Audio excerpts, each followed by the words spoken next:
cooking. Daphne! Daphne! Daphne! What's for cooking? Cooking pancake. Pancake in the house because my noodles is so boring kapag walang kapartner. So, nakakaumay. Super. Very good yung luto ko. Kasi, not that much sunog. But, this is the flour and this is the pancake.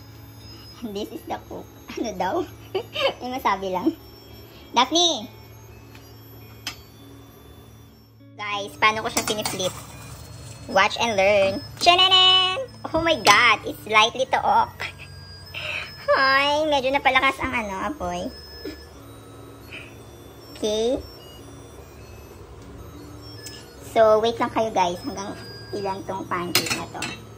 Meron tayong medyo, yung huli ay medyo malaking siya.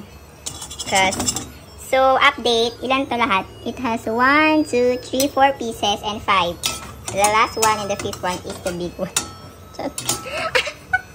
Oh no! Is it earthquake, the big one? Naku, huwag nyo nalang patalunin yung big one na yan para hindi mag-earthquake. Ito na ang pancake. And guys, trivia ito.